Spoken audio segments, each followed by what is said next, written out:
Hi guys, my name is Jamie from the channel One Happy Frugal Family, and I first of all want to say thank you so much for subscribing, liking, and watching these videos. I am really close to monetization and I'm really excited about that, so thank you so much. I am making this video because I've been helping a lot of single moms and women who are having a hard time getting on top of their finances. And if you are one of those women that I'm helping right now, this is all the information that I need from you guys to give me so that I can make your budget. If you are watching this video because you found this video and you are needing help making your first budget, this is all the information that you are going to need as well. Before we jump in, I just want to say you can do this. I'm really proud of you for taking this first step, and if you need any help with your budgets, reach out to me. I am here. I want to help you guys. We have a really great community here and tons of people that would love to also help you out and make comments and suggestions to you if you jump on into this community. Without further ado, let's go ahead and jump on into the list of what I need from you guys when we create a budget. Before we get started, you're really going to need a pencil and a paper or a notepad or something where you are writing down all of this information, because you're going to have to gather in all of these numbers and have them all in one general location before we start putting numbers into a spreadsheet and creating a budget for you. The first number you're going to need is your savings. This is what I'm going to refer to as Dave Ramsey's baby step 1. He recommends that you have $1,000 in emergency fund. If you don't have that $1,000, I really recommend that is our first priority, is to make sure that you always have $1,000 on hand in case something happens. If you have more than $1,000 and you have debt, Dave Ramsey would recommend that you do use any additional money to pay towards that debt. If you are a little bit worried about if you're going to get perhaps your child support income, or you're worried about the virus right now, I don't necessarily say that you need to put all of your savings towards debt at this very minute, at this time, just because the world is a little bit crazy. But we do want to build you up to that $1,000 savings amount if you're not there yet. The first thing that you need to write down on your paper is what is currently in your bank account. The next information I need, if you are divorced, is what your child support is each month, and also how many times you get paid child support. So if you get paid child support every other week, give me that information. If you get it monthly, give me that information. Everything, like what day you get paid child support, how much that child support payment is, alimony, child support, all of that sort of thing lumped in together. Your job then would be the next income that I would need from you, is what do you make each month and how often do you get paid? When are your pay dates? What do you get paid? And the last area for income is supplemental. So this is just when we put in the budget. This would be if you maybe have a birthday and somebody gives you $50, we would just call this supplemental income, like something that you didn't expect that came in. The next section of the budget we have are your monthly expenses. Dave Ramsey would call these your 4 walls. So the things that you need to keep your house in order. So this would be things like your mortgage, your car payment, your car insurance, health insurance. So anything that you need to keep your household running. I always put tithing and offerings at the very beginning of my monthly budget, because for me, that is just the first thing that I do. I get paid and I pay tithing first because I put the Lord first in my life, and I do that with his money as well. So all the information that you will need when you create a budget is listed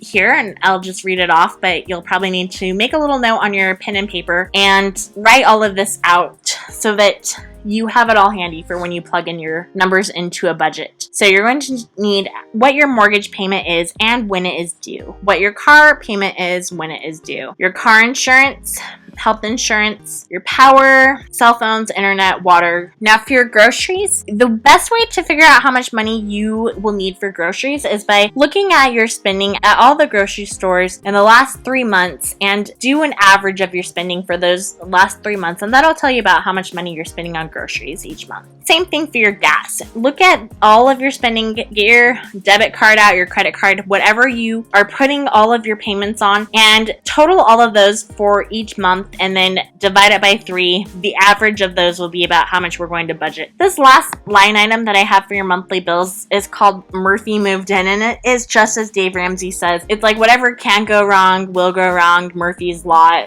And sometimes it just kind of feels like Murphy moves right into the house and starts breaking everything. And so I just called that, when I created my first budget, I just called it Murphy Moved In. The next section that we will be talking about is your debts. steps. So this is what Dave Ramsey refers to as your baby step 2. So his first step in the baby steps is getting $1,000 emergency fund. His second step is tackling your debt. Your next step is going to be on your pencil and paper that you have taken out to start writing out all of your debts. Put them in order from smallest to largest. And this is called the snowball method, and he recommends that you start tackling your smallest debt first and just get it paid off so you can just tackle that and get it out of the way, man. Like, who wants those debts around? That is the way we will order these in the budget, would be your smallest to largest debt. The next area that I have is called your regular sinking funds, and this is your account for where you have things that you might be needing to save for during the year. So for me, I put aside money for my medical deductible. So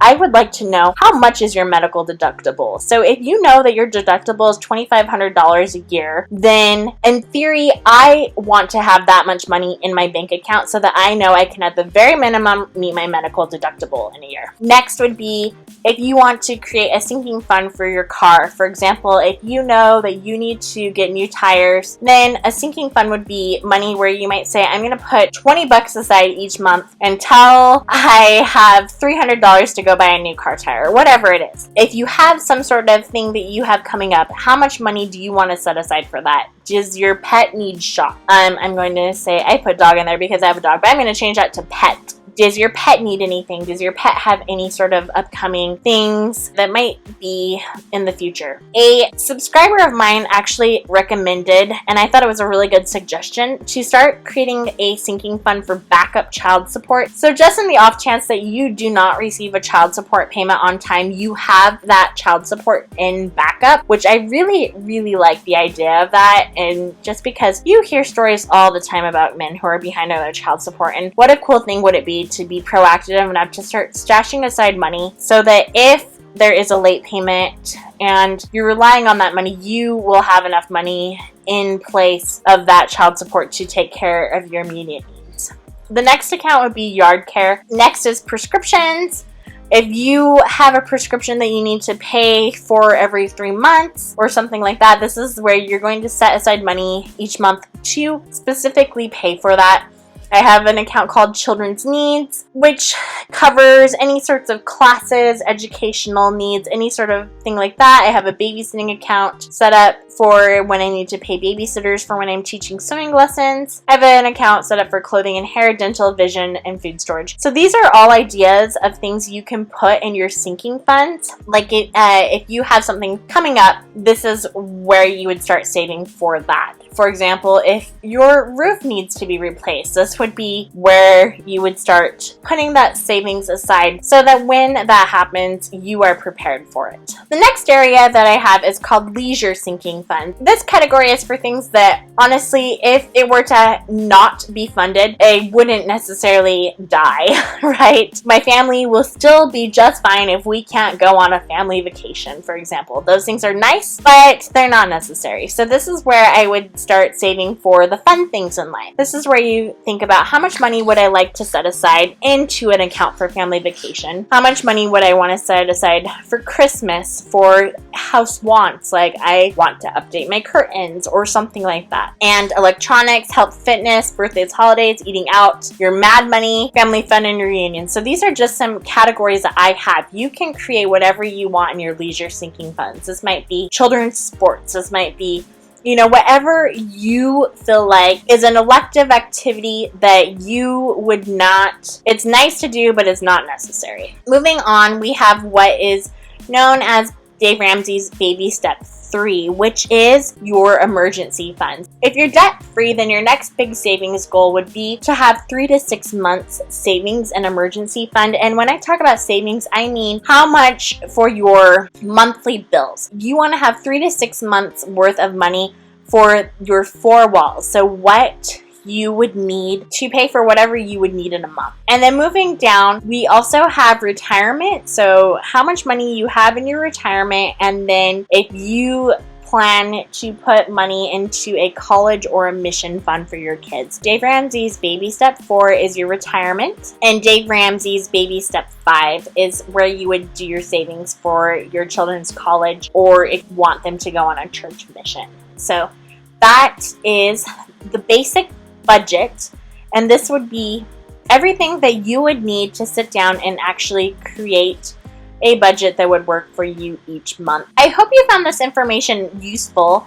If you are having me create a budget for you, again, make sure that you have everything listed out and you have the due dates and you have accurate documentation. And honestly, if you could put it in this format that I read it off to you, I would really appreciate that. And if you are watching this video because you stumbled across it, thank you so much for watching. And if you need any help creating your budget, please let me know. I will put a link to this free template down below so that you can just take my template and create your budget based off of this. So I hope this helps you guys out, and I am really looking forward to working with you guys on your budgets, and I will talk with you later. Bye.